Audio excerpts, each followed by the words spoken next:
Barcelona ছাড়ার ঘোষণা দেওয়ার ৩ মাসের মধ্যে ইউ-টার্ন নিলেন দলটির কোচ জাভি হার্নান্দেজ। চুক্তি অনুযায়ী ২০২৫ সাল পর্যন্ত কাতালানদের কোচ হিসেবে থাকছেন সাবেক এই স্প্যানিশ ফুটবলার। বৃহস্পতিবার গণমাধ্যমে এই তথ্য জানান তিনি। জাভির সিদ্ধান্ত বদলে খুশি ক্লাব কর্তৃপক্ষ ও বার্সেলোনার সমর্থকরা। বিস্তারিত মাহফুজুল ইসলামের রিপোর্টে। এ যেন শেষ হয়েও হইল না শেষ। ব্যর্থতার দায় মাথায় নিয়ে চলতি বছরের প্রথম মাসেই মৌসুম শেষে ক্লাব ছাড়ার ঘোষণা দিয়ে সে সিদ্ধান্তে অটল ছিলেন প্রায় ৩ মাস। সবাই ধরেই নিয়েছিল শেষ হচ্ছে বার্সার জার্সিতে কোচ জাভির এবারের অধ্যায়। বৃহস্পতিবার তিনি নিলেন ইউ-টার্ন। স্প্যানিশ গণমাধ্যমের খবরের বরাতে বিশ্বের বিভিন্ন গণমাধ্যম সংবাদ প্রকাশ করে জাভির বার্সায় থেকে যাওয়ার বিষয়ে তৈরি হয় ধোঁয়াশা। তবে বার্সা ছেড়ে যাওয়ার বিষয়ে নিজের সিদ্ধান্ত বদলের আদ্যোপান্ত সংবাদ মাধ্যমের সামনে আনতে দেরি করেননি।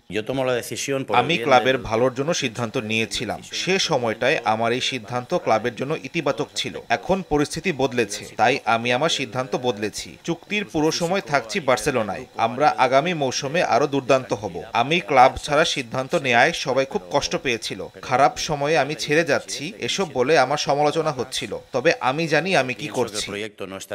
জাভির সিদ্ধান্ত বদলের খবরে খুশি ক্লাব প্রেসিডেন্ট। জানান সবার সাথে কথা বলেই এই সিদ্ধান্ত তার।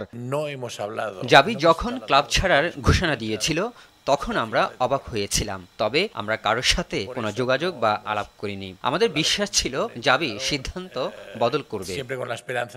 জাভির এমন সিদ্ধান্তে খুশি বার্সা সমর্থকরা। খেলোয়াড়ি জীবনে জাভি বার্সাকে অনেক দিয়েছে। সে বার্সার সম্পদ। আমরা তাকে এভাবে ছেড়ে চলে যেতে দিতে পারি না।